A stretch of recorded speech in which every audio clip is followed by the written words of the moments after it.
On again, off again with North Korea. What is the right to try bill that President Trump is likely to sign into law this week? We discuss the polarization of the American public and why black and white is the new gray, as well as going through every possible way that I'm wrong. This is Vong, and this is A Civil Moment.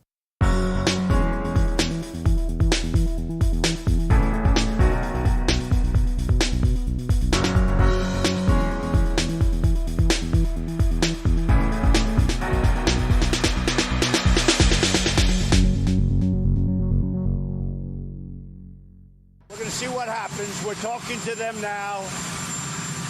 It was a very nice statement they put out. We'll see what happens. It could even be the 12th. We're talking to them now. They very much want to do it. We'd like to do it. We're going to see what happens. That's President Trump talking about the upcoming North Korean summit with the United States. Now, he had announced earlier that the summit was going to move forward. Then after some provocative statements from North Korea, Trump announced that the talks were off. But now the State Department is planning a summit again after the president of South Korea, Moon Jae-in, and Kim Jong-un met this week and struck some conciliatory tones and tried to find a way to get North Korea back into the room with the United States. Now, I've previously said that the need for trust between North Korea and the United States is fairly minimal.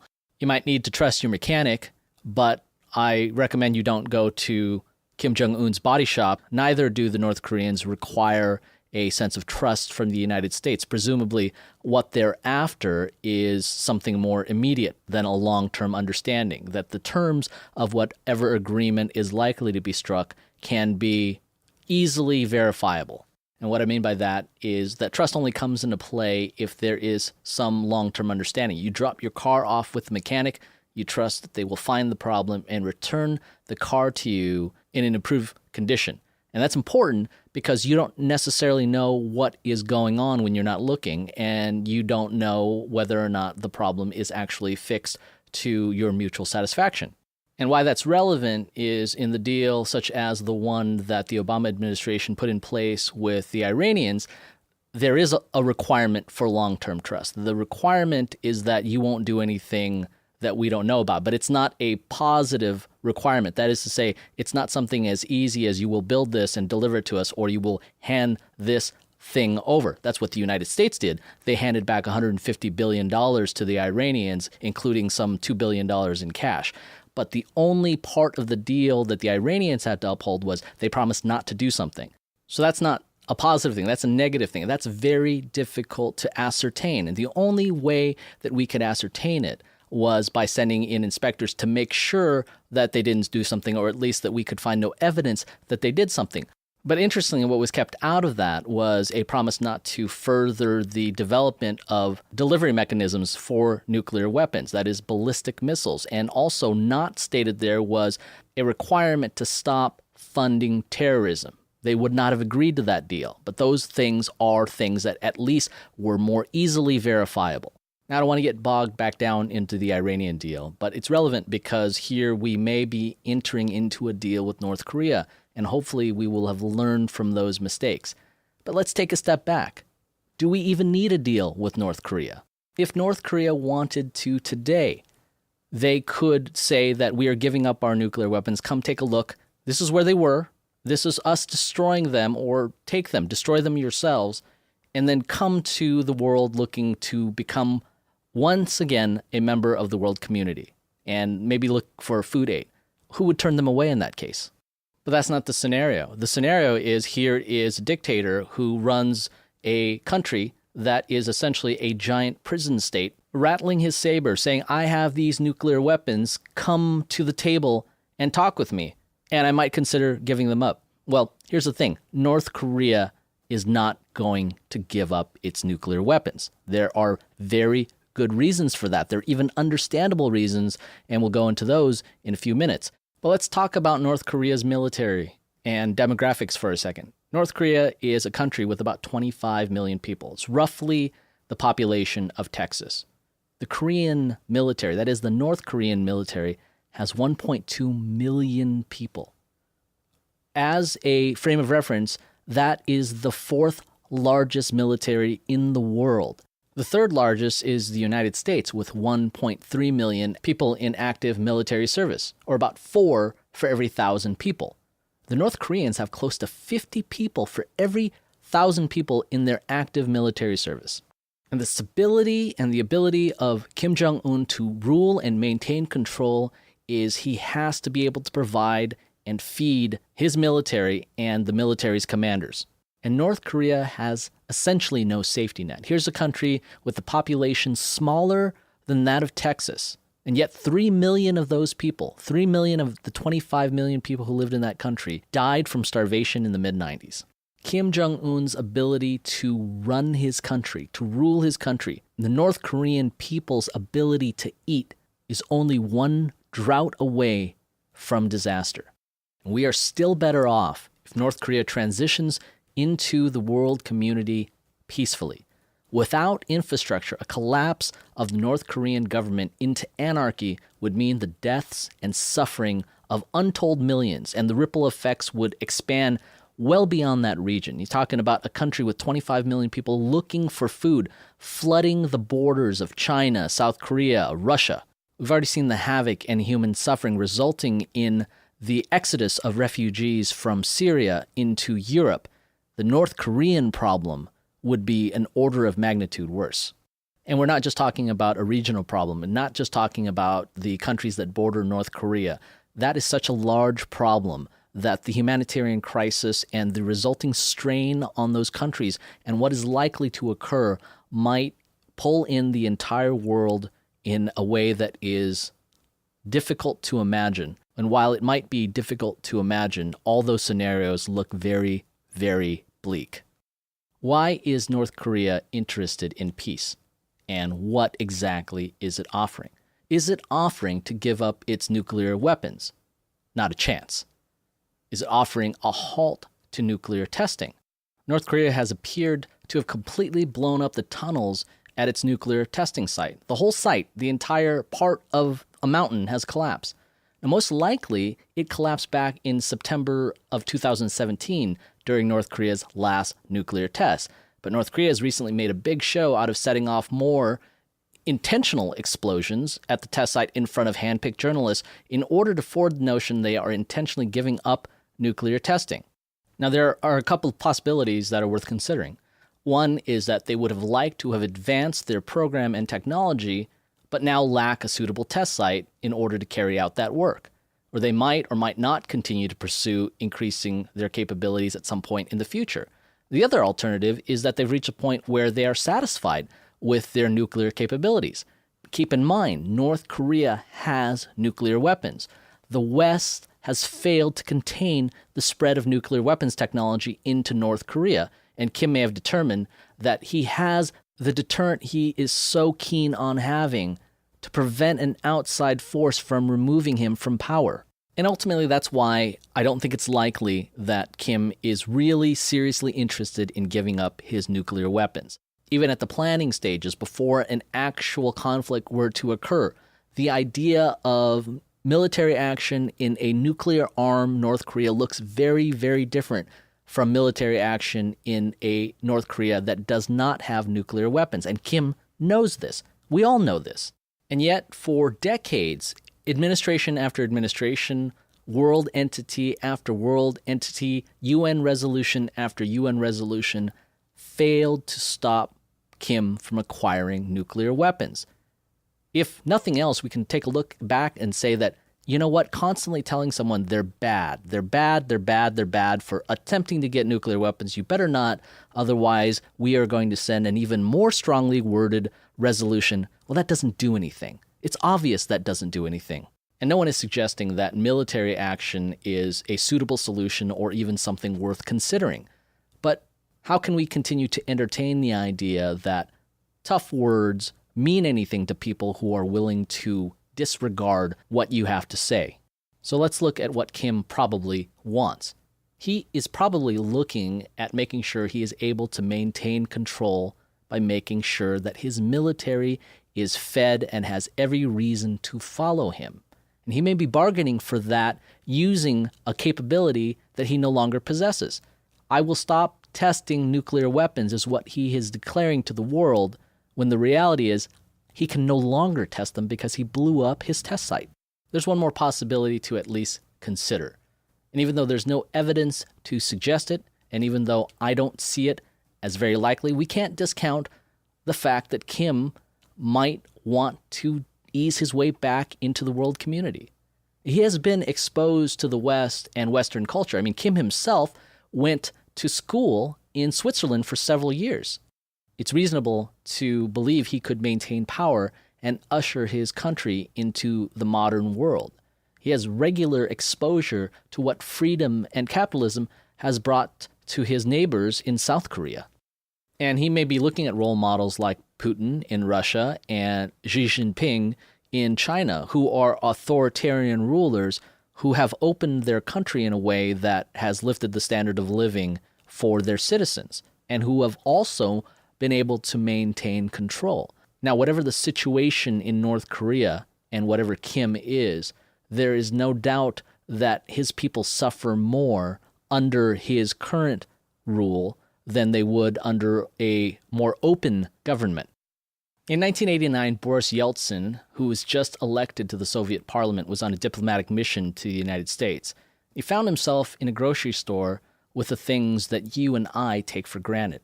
Fruits and vegetables of every kind, and just not apples, but many different varieties of apples. And Boris Yeltsin was absolutely sure that it was staged. He asked the people who were shopping there if they were special, if they had special dispensation to be here. He asked the stockers if this was a special store where multiple types of apples were flown in for special dignitaries.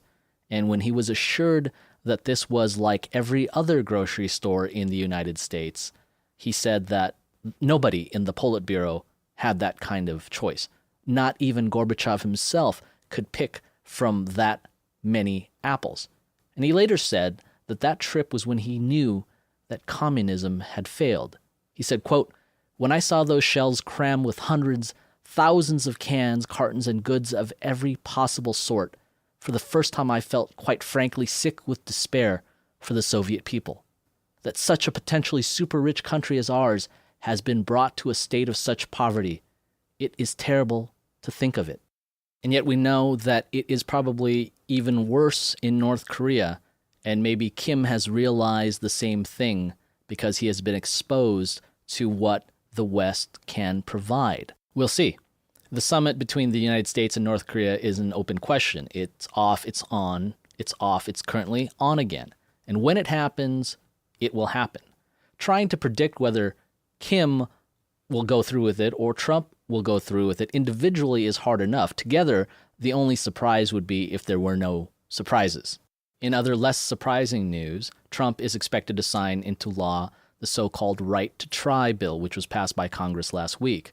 This bill allows terminally ill patients access to drugs that have passed the first stages of FDA approval but not yet approved for general use. There are both advocates and critics of the bill, and most of the critique revolves around the idea of giving people false hope and giving drugs to patients that might actually shorten their lives or otherwise harm them. Ultimately, it's up to the patients to make those decisions for themselves with their families and those advisors they choose to trust. It's a bit obnoxious to suggest that you know what is best for someone else without knowing their specific circumstances, and maybe then even if you do know their specific circumstances. This is the kind of thinking running amok that is what led to the terrible situation with Alfie Evans in the UK. Now, practically, it is incredibly hard to pass a law that takes into account all people and all situations and all perspectives. In fact, it's probably not even possible. This goes back to why it's so important to limit the reach and power of government. It is essentially someone else who does not know your circumstances or your situation or your perspective determining what is best for you. An additional critique of the law is that it does challenge the supremacy and the authority of the FDA. But while the FDA might try to ensure that the drugs you buy over the counter are safe, they also determine what kind of cheese you are and aren't allowed to eat. You can still jump out of an airplane if that's your thing. If the government is intent on foolproofing everything, they will never stop being surprised by the ingenuity of truly dedicated fools. This is why people have coined the term the nanny state. So you're a kid, you need a nanny. Well, what you actually need are parents, but let's say what you get is a nanny. What happens when you grow up? Can't put the nanny out of work, so the nanny state grows with you, and when you're supposed to be a fully functioning adult and the state is still allowed to protect you from yourself, why should anyone be surprised when the protection turns to authoritarianism? It's a very fine line between nanny state and police state. We're not trying to get crazy here and calling the FDA an instrument of the police state. I mean, I think that the FDA does some very important work, and there's certainly a role for that. Not everybody should have to research every drug that they intend on buying. They probably should, but you should be able to be reasonably certain that what you buy over the counter is safe for consumption.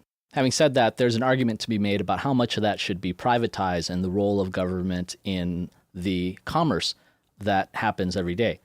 But that doesn't take away the fact that this law is a good thing. That if nothing else was learned from the Alfie Evans debacle in the UK, it is that the parents were robbed of the ability to believe that they tried everything in their power to try to save their child. And in that instance, I'm not sure that you can make an argument against false hope. Hope is hope, even if it doesn't lead anywhere. And the idea that someone without your perspective, without understanding of your circumstances, can determine for you what is and is not an appropriate amount of hope seems like a gross overreach. Since we know that we can't pass a law that takes into account all people, all perspective, and all situations, we need courts and judges to extract justice from law.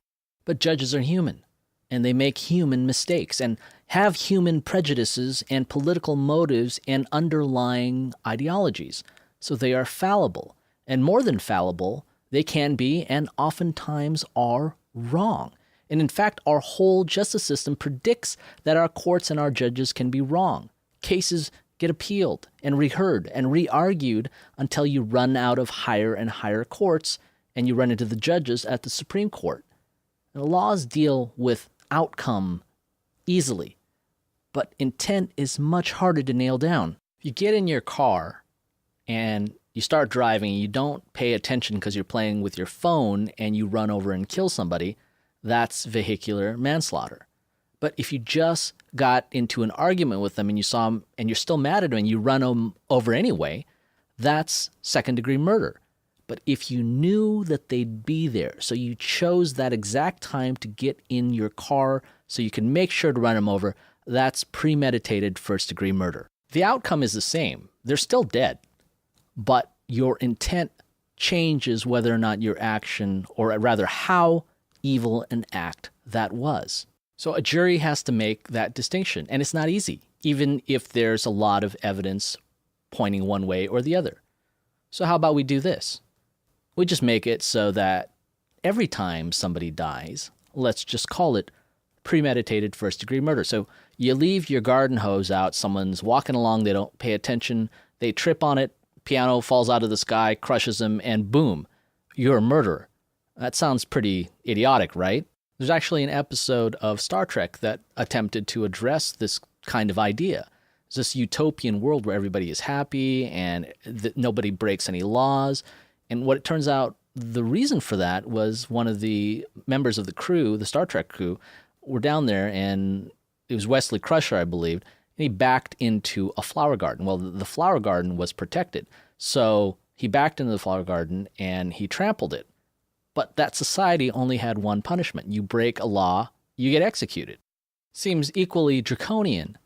But while this is not yet happening in our courts, it's moving that way. And you can see the signs of it in the way that people are behaving on social media. Because right now, the idea is either you're woke, you're with it, or you get lumped into an undesirable. Your speech is either acceptable, orthodoxy, or it is hate speech. There is no room for anything in between. That's why black and white is the new gray. There is no nuance. No one gets any clicks or gets any emotional rise out of vehicular manslaughter. Not in the same way that you get with first-degree murder. First-degree murder gets headlines. It gets shares and likes and retweets. It gets outrage. And if you're not playing in the outrage Olympics, what are you even doing on social media anyway? Let's take as an example the Me Too movement. On its surface, it's a good thing.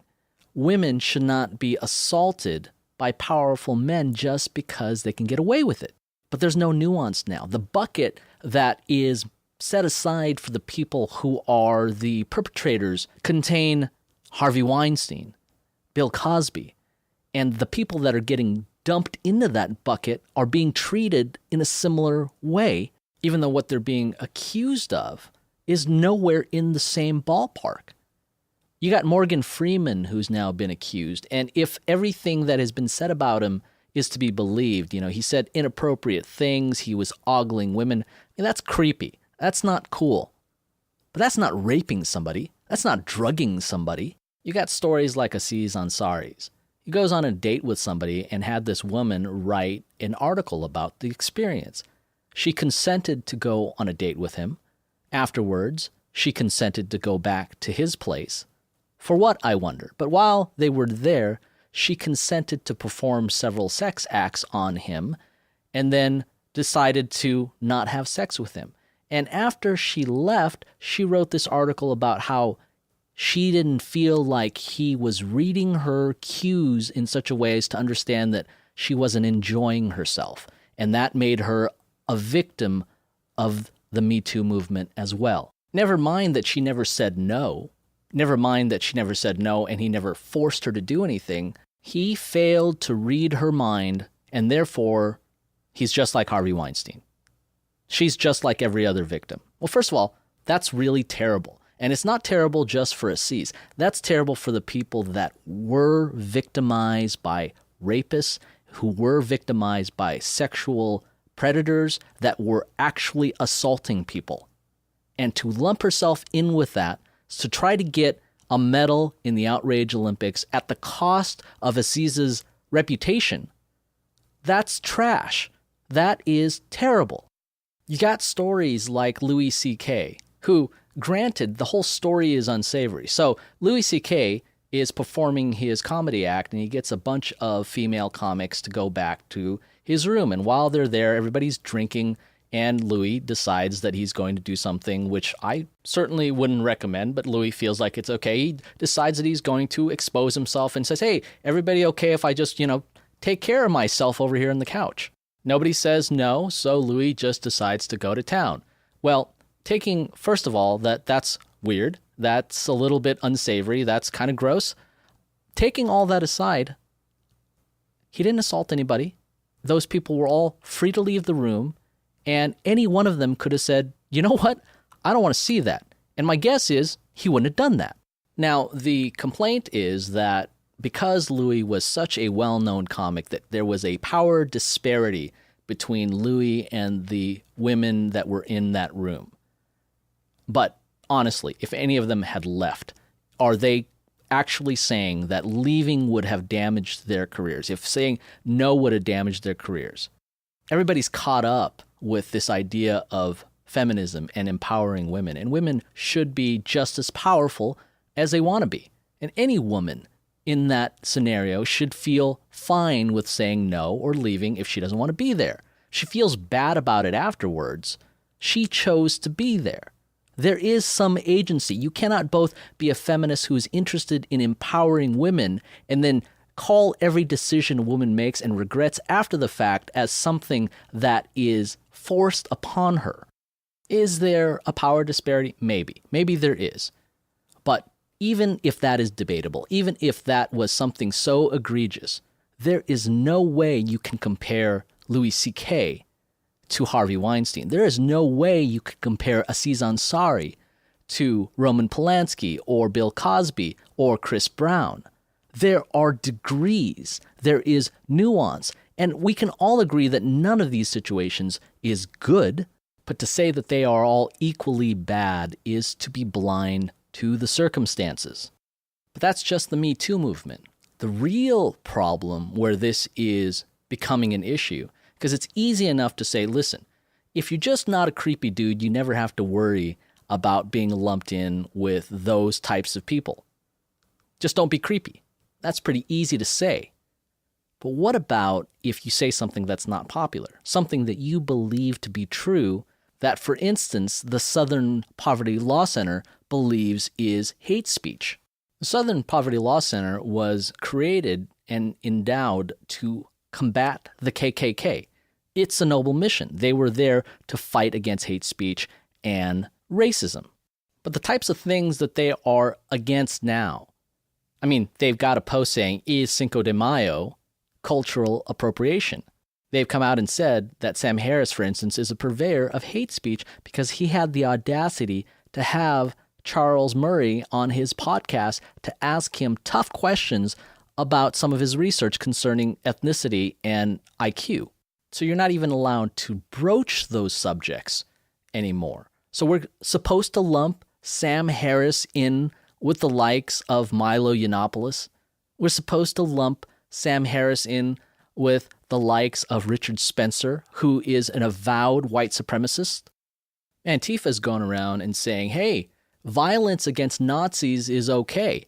And then they've lowered the bar for what a Nazi is so low that anybody's grandmother who likes the wrong post on Facebook better watch out for a punch coming from nowhere. I mean, that's what's happening because the buckets are so wide now. The tribalism is so rampant that if you're not in the right tribe, you're in the wrong tribe. And depending on who you ask, it's all different. So they're trying to cling to some kind of crazy identity, some kind of group identity that trumps individual nuance, individual action, and individual circumstances. And that's why Aziz and Louis C.K. get lumped in with the like of Harvey Weinstein. And that's not good. And it's not just not good for Aziz and Louis. It's terrible for the actual people who are being victimized or who have been victimized by people like Harvey. And then you go and start devaluing what an actual Nazi. That National Socialism was such an evil that it required an entire generation of people in the world to rise up and sacrifice their life and their way of living for a decade to put it where it belongs, in the dustbin of history. That Nazis killed millions of Jews and Poles and gypsies and homosexuals and undesirables of every type. And then to say, and make light of those survivors in a way to say that, oh, that's just the same as someone saying something that I don't like about gender, that I don't like about race, that I don't like about ideology, or that I don't like about my political candidate. This is such a dangerous and cancerous kind of thinking that people who are liberals, who are conservative, all understand, all recognize that there has never been an instance where this kind of tribalism, where this kind of identity politics has succeeded in history. There's never been an instant where this type of thinking comes to power and people have not suffered by the millions, suffered and died. And if you're wondering what the difference is between liberalism and leftism, liberals want to make sure nobody gets left behind. And leftists want to make sure that nobody gets ahead. At least there is some good news. The idea of leftism is that it is about tribes. And the tribes get smaller and smaller the more you find that other people are outside of your tribe. We know that the far right is easy to identify, and the far right that is ethnocentric, the people who are openly racist. We understand that they have a right to speak their mind, but their message can be disregarded because it fails to uphold the value of human consciousness. It fails to see the value of humanity in people. Now, it's much more difficult to spot a leftist, but they're coming out of the woodwork. They are accreting around these terrible ideas that seem to make no sense. And the more that they exclude, the more they marginalize themselves. So the Republican Party has done well to the extent that it has and can distance itself from the far right, that nobody needs or wants the support of David Duke. Nobody wants or needs the support of Richard Spencer. Conversely, the Democrat Party in the United States has embraced some of the messages of the far left. And as they do that, they make normal people, average people, defensive. They're calling them outsiders. They are calling them deplorables. And while the media has traditionally supported progressive ideas, some of that progressivism has been tainted with this very, very insular tribalism that is identity politics. And the more that happens, the smaller their tribe gets, the more exclusive, the more difficult it is to extricate everything about your life that isn't woke in order to be a member of that tribe, the more they marginalize themselves. That's not to say that the Republican Party is completely without crazy far-right thinking. In fact, there are many neo-Nazis who have run in Republican primaries. And generally what happens with these is that they are running on a platform of immigration and failing to understand that immigration policy is an issue of national security and not an issue, as they say, of racial superiority or racial differences. The interesting thing is this goes back to what we discussed earlier about laws and outcomes and intent. The outcome of proper immigration policy is a lower number of illegal immigrants. But the intent behind why it's important to so many people is one of national security and dealing with the common good and the welfare of the people in the United States. It is not racially charged, but some of these people are taking on that racial idea and latching onto it because the outcome is essentially the same for them. These are the people that get bandied about in the media, and the far right of the Republican Party, or the far right that associates itself with the Republican Party, is the easy caricature for people on the left to attack. Now, look at that, they say. How can you support that? The Republican Party is full of that. That's absolutely not true. And it is no different than a Republican or a conservative or a libertarian taking a look at the Democratic Party and saying, look at those crazy leftists. That is what has devolved into the Democratic Party. But the difference is, or at least this point in history, the difference is that the mainstream Republican Party repudiates and objects to the far right of their party. And the Democratic Party is at this moment embracing its far left. They must not understand the ramifications. They must not be students of history. There is no other explanation for it. And it might take several cycles, election cycles, for them to understand that that is just as toxic an idea as the far right of the Republican Party. You ever notice how whenever someone is really motivated by politics, they're angry about something? Because it's hard to get people to really sign on to something, even positive, unless there's some kind of villain for them to fight. And both parties are equally guilty of vilifying the other party. This tribalism that's taken over is not just on the leftist side. And our politicians are just creatures of what succeeds. It's the worst kind of Darwinism. Whatever they say that gets them elected is the thing that keeps them in power. And if that means that vilifying the others gets more votes, the people we end up electing are the people who are most likely to do that. And it's not just about the election cycles. It's about the people who make up the party understanding that there is still room for conversation. That's why it's easy to discount the far right. They're not interested in conversation. But more and more, the far left is moving into that void. They are also not interested in conversation because the moment that you label something hate speech, you no longer have to pay any attention to it. And hate speech can mean anything to anyone. And right now, the push is to be the most woke, the most concerned with the feelings of others, and therefore almost anything can be hate speech if you find someone easily offended enough. And that's exactly what's happening. So Roseanne tweeted out today that Valerie Jarrett, who was Obama's advisor, was the product of a breeding between the Muslim Brotherhood and Planet of the Apes. It's pretty bad stuff. And while we defend freedom of speech in this country, first of all, Roseanne's not going to go to prison for that. The ramifications of what she's done, she deserves. And all I mean by that is the people who are going to take offense to that, if they are her bosses, have every right to do whatever they see fit. And in this case, ABC has canceled her show. There's a couple problems with this, but none of them have to deal with trying to defend Roseanne and her statements. I mean, that's bad. You know, it goes back to what I've always said, which is whatever it is that you believe, don't be a jerk. And that's clearly not up to that standard.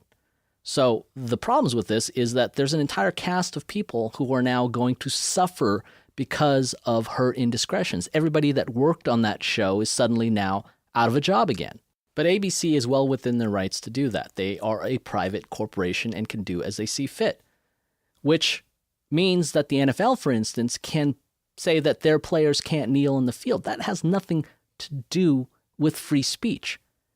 The NFL is trying to be a purveyor of an apolitical product, and it turns a lot of people off to see players who, by virtue of this great country, are able to have the lives of luxury that they have, not taking away their work or their talent, but still, those jobs, even with that work and that talent, is not available in North Korea or Venezuela or Brazil or even any of the European Union states.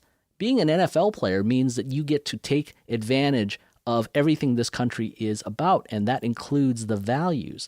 But because it turns off so many of the NFL's viewers, they determine that they can exercise their free speech in a way that is not detrimental to their product, which is football.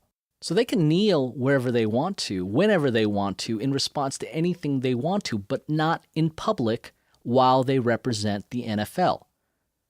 So the defense of free speech for Roseanne and the consequences of her speech, and the defense of free speech for the NFL players and the consequences of their free speech and their expression, is well within what is acceptable in a free society.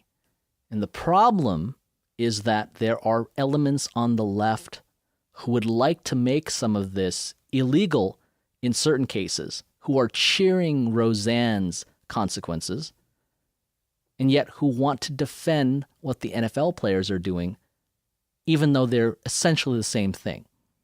And what I mean by that is people expressing themselves, saying what they want to say, hateful or not, offensive to someone or not, and suffering the consequences of that in society as they should. Now, everybody can make a decision for themselves whether a crazy racist rant on Twitter is the same as taking a knee on a football field in response to perceived injustices. That is a value call. And most likely, most people would view Roseanne's statements as being worse than taking a knee. But there are a lot of people who don't see it that way. And it's not up to us to instill that value. The only underlying value that has to be upheld is that the freedom of expression and the freedom of people to react to that expression by expressing themselves is paramount. None of what either of them did is illegal. But Roseanne's statements are skirting very close to what a lot of people on the left would like to label as hate speech, and therefore made illegal. And quite honestly, it is pretty clearly distasteful. It is pretty clearly repugnant. And that's the most important kind of speech to protect. Because if we can identify it as repugnant and still protect it, that means whatever we say, we can expect those same protections from people who might find them repugnant. And I'll leave you with this. A listener let me know that I was wrong, that everything I've said today is wrong, and it is. Everything I've said about Me Too is wrong. Everything I've said about Nazis is wrong. Everything I've said about North Korea is wrong. And free speech and Roseanne, all wrong. And it has to be wrong. And I hope you find that there's something wrong with it too. Because if you're right, there's no need to change your mind. If you're right, you just keep on doing what you do. But if you're wrong, you don't have to be wrong in a grand way. You don't have to have got good and evil completely reversed. But if you're open to the idea that you're wrong, then you're open to the idea that your ideas, that what you feel and what you believe can be modified, can have a better idea come along, and nobody sharpens their knives on rubber. It takes a harder surface.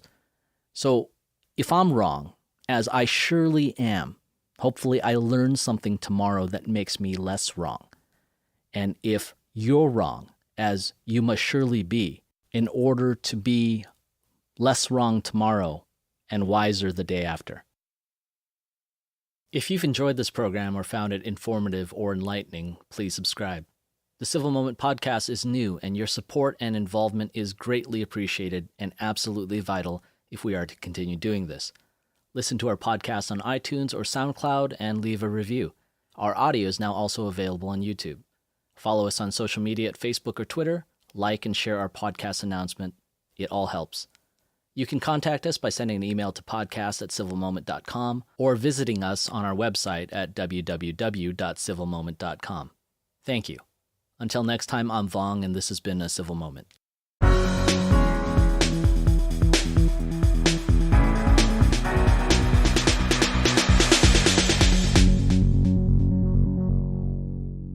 This podcast, copyright 2018, Phase Final Incorporated.